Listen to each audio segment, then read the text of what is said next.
पाकिस्तान की defence industry तबाह, मुनीर ने किया सबसे बड़ा धोखा। खबर है कि पाकिस्तान की डिफेंस इंडस्ट्री पूरी तरीके से तबाह हो गई है और उसमें सबसे बड़ा हाथ मुनीर का है।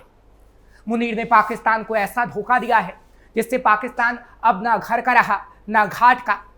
जहां एक तरफ भारत डिफेंस इंडस्ट्री में काफी आगे निकल चुका है, वहीं दूसरी तरफ पाकिस्तान का डिफेंस सिस्टम शुरू होने से पहले ही तबाह हो गया, जिसका कच्चा चिट्ठा आज हम आपके सामने रखने जा रहे हैं। नमस्कार, कैपिटल टीवी देख रहे हैं आप, मैं हूं आपके साथ हर्ष भारद्वाज। कच्चा चिट्ठा के इस खास प्रोग्राम में आपका स्वागत है। 2024-2025 में भारत में रक्षा बजट 6.2 लाख करोड़ रुपए, लगभग 74 अरब डॉलर है, जो पाकिस्तान से 7 गुना ज्यादा है। 2024-25 में पाकिस्तान में रक्षा बजट लगभग 10 अरब डॉलर, जो इसकी आर्थिक सीमाओं को दर्शाता है और पाकिस्तान की कमजोरी को भी, कि कैसे पाकिस्तान अपने डिफेंस सेक्टर पर नहीं बल्कि आतंकियों पर पैसा लगाता है। भारत तेजस, ब्रह्मोस, आईएनएस विक्रांत और आकाश जैसे हथियार पूरी तरह से दिखा रहा है कि स्वदेशी है। भारत का रक्षा उद्योग न केवल घरेलू जरूरतों को पूरा करता है बल्कि निर्यात भी करता है, जबकि JF-17 और अल खालिद जैसे हथियार चीनी तकनीक पर आधारित है। स्वदेशी उत्पादन समिति और आयात निर्भर है। दरअसल पाकिस्तान हमेशा दूसरों पर निर्भर रहा है, लेकिन भारत आत्मनिर्भर हुआ है। पाकिस्तान भी आत्मनिर्भर होना चाहता था, लेकिन मुनीर जैसे जनरलों ने ऐसा होने नहीं दिया और पाकिस्तान की डिफेंस इंडस्ट्री को तबाह कर दिया। इसके लिए हमें पाकिस्तान के इतिहास के पन्नों को पलटना होगा कि कैसे पाकिस्तानी तानाशाहों और जनरलों ने पाकिस्तान को इस राह पर लाकर खड़ा कर दिया। पाकिस्तान लगाता रहा बम बारूद पर सट्टा। पाकिस्तान की आजादी के 77 साल पूरे हो गए। इन 77 सालों के दौरान भारत के साथ दुश्मनी साधने के लिए पाकिस्तान अमेरिका, चीन और खाड़ी के देशों से आर्थिक मदद लेकर बम बारूद पर सट्टा लगाता रहा और उसकी अर्थव्यवस्था गर्त में समाती चली गई।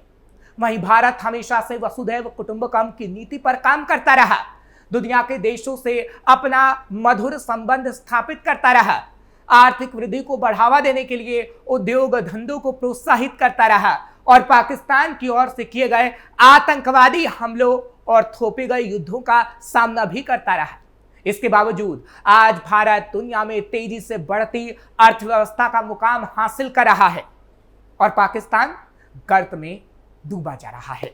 बंटवारे में पाकिस्तान को भारत से मिले थे 75 करोड़ रुपए। 14 अगस्त 1947 को जब पाकिस्तान आजाद हुआ तो उसने भारत के साथ बंटवारा किया। उसे इस बंटवारे में नकदी के तौर पर 75 करोड़ रुपए मिले थे। इन 75 करोड़ रुपए में से 20 करोड़ रुपए का भुगतान 15 अगस्त 1947 से पहले ही कर दिया गया था। रिपोर्ट के मुताबिक 12 जून 1947 को बंटवारे के लिए विभाजन समिति का गठन किया गया था।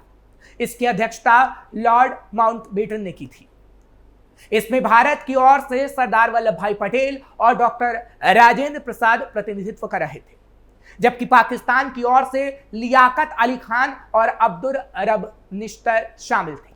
बाद में अब्दुल रब निश्तर को हटाकर मोहम्मद अली जिन्ना इस परिषद में शामिल हो गए।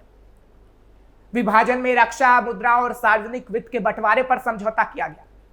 भारत पाकिस्तान बंटवारे के समय विभाजन समझौते के तहत पाकिस्तान को ब्रिटिश भारत की संपत्ति और देनदारियों का 17.5% हिस्सा मिला। लेकिन इस बंटवारे का अंत यही नहीं था। पाकिस्तान के नए केंद्रीय बैंक और भारतीय रिजर्व बैंक को अंग्रेजों को भारत छोड़ने के बाद बची नगद राशि के बंटवारे पर फैसला लेना था। उस समय सरकार के पास 400 करोड़ रुपए थे। आजादी के बाद भारत पाकिस्तान दोनों को एक ही केंद्रीय बैंक की ओर से 1 साल से ज्यादा समय तक सेवा दी जाती रही।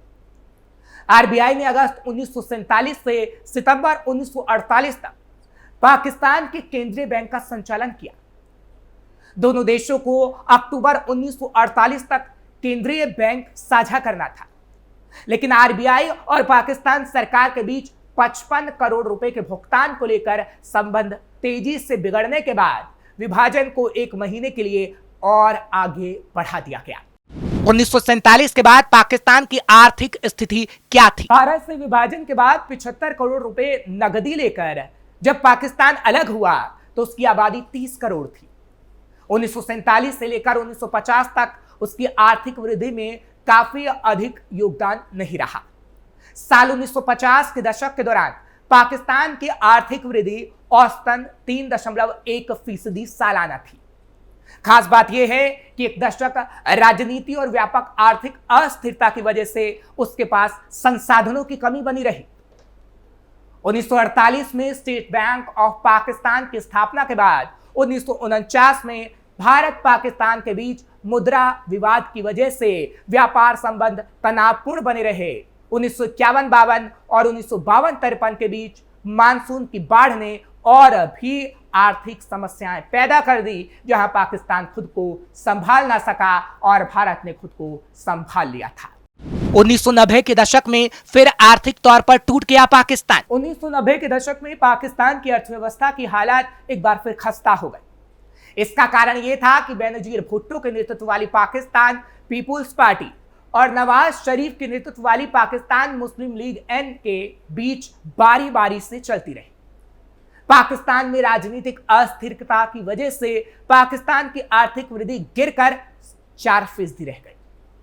इसी दौरान पाकिस्तान को लगातार राजकोषीय और बाहरी घाटे का सामना करना पड़ा। इससे पाकिस्तान कर्जदार होता चला गया। अपने यहां डिफेंस सेक्टर को मजबूत भी नहीं कर पाया।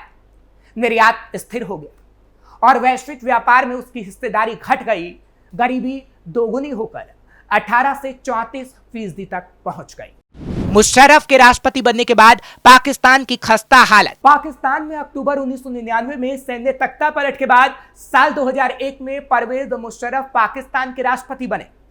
उन्होंने विदेशी और घरेलू कर्ज, राजकोषीय घाटा, कम राजस्व सृजन क्षमता, गरीबी और बेरोजगारी को कम करने का प्रयास किया, लेकिन वो हो न सका क्योंकि पाकिस्तान के जनरल हमेशा से अय्याश और पैसा उड़ाने में माहिर रहे हैं। परवेज मुशर्रफ की इस आदत की वजह से बेहतर आर्थिक प्रबंधन के साथ साथ ठोस संरचनात्मक नीतियों की कमी 1999 से 2008 तक रही, जो कि मुशर्रफ का कार्यकाल था। इस दौरान 11.8 मिलियन नौकरी गई, जबकि प्राथमिक विद्यालय में नामांकन घटा। इस दौरान पाकिस्तान का विदेशी मुद्रा भंडार अक्टूबर 1999 में $1.2 बिलियन से बहुत घट गया, जबकि निवेश दर जीडीपी के 23% तक बढ़ गई। यानी पाकिस्तान के एक और जनरल ने पाकिस्तान को डुबोने का काम कर दिया। ना डिफेंस इंडस्ट्री लग पाई और ना ही पाकिस्तान की अर्थव्यवस्था पटरी पर आ पाई। और ठीक वैसा मौलाना से जनरल बने मुनीर ने भी किया, जिसकी कहानी आगे हम आपको बताएं। कोविड महामारी के बाद से आर्थिक संकट से जूझ रहा पाकिस्तान। 2020 में पूरी दुनिया में आए कोविड महामारी के समय से ही पाकिस्तान की आर्थिक स्थिति डामाडोल हो गई। महामारी के खत्म होने के बाद भी हालात में सुधार नहीं हुआ। कोविड महामारी शुरू होने से पहले क्रिकेटर से राजनेता बने पीटीआई के नेता इमरान खान प्रधानमंत्री बने। उनके कार्यकाल में पाकिस्तान अमेरिका, चीन, विश्व बैंक और आईएमएफ के आर्थिक पैकेज पर पूरी तरह निर्भर हो गया। थोक और खुदरा मुद्रास्फीति आसमान तक पहुंच गई। लोगों की जरूरत की चीजें महंगी हो गई। पेट्रोल, डीजल, आलू, टमाटर, प्याज समेत तमाम खाद्य पदार्थों की कीमतें बेकाबू हो गई। कोविड महामारी के समाप्त होते ही 24 फरवरी 2022 को रूस ने यूक्रेन पर हमला कर दिया, जिससे दुनिया भर में तेल की कीमतें बढ़ गईं। इसी समय इमरान खान का तख्ता पलट भी हो गया। इसके बाद नवाज शरीफ के भाई शहबाज शरीफ पाकिस्तान के प्रधानमंत्री बने, जो फिलहाल पाकिस्तान की अर्थव्यवस्था को पटरी पर लाने के लिए खाड़ी और दुनिया के देशों के सामने झोली फैलाते हुए नजर आ रहे हैं। आईएमएफ और विश्व बैंक जैसी वैश्विक वित्तीय संस्थाएं भी आर्थिक पैकेज देने से परहेज करने लगी, जिससे पाकिस्तान और गर्त में चला गया। पाकिस्तान को गर्त में ले गया आसिम मुनीर। ये कहा जा सकता है कि पाकिस्तान में सत्ता की कुर्सी पर बैठे लोग और वहां के जनरलों ने पाकिस्तान को बर्बाद कर दिया। और तो और पाकिस्तान में मुनीर तो पूरी तरीके से पाकिस्तान को बर्बाद करने पर तुले हुए हैं। लोकतंत्र का दावा करने के बावजूद पूरा पाकिस्तान जिहादी जनरल आसिम मुनीर की मुट्ठी में है।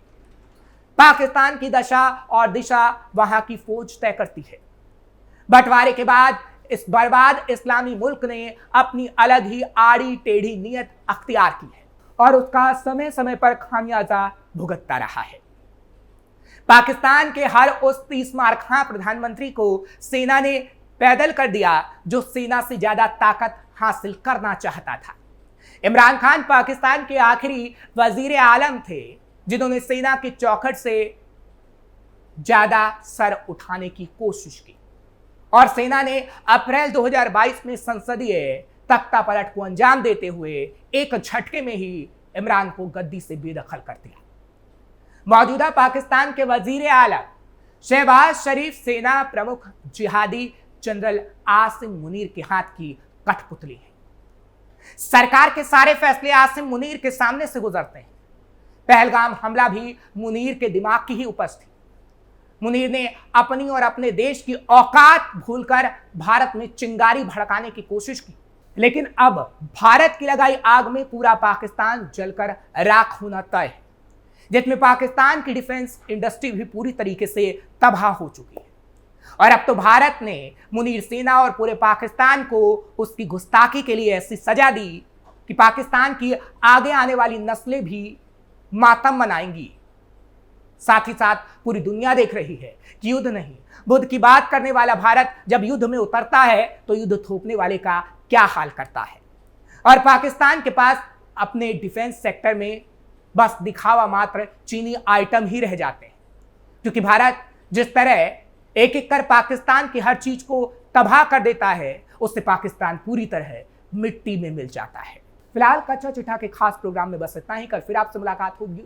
खबर कैसी लगी कमेंट सेक्शन में जरूर बताएं। खबर को लाइक शेयर करें। कैपिटल टीवी को सब्सक्राइब जरूर करें।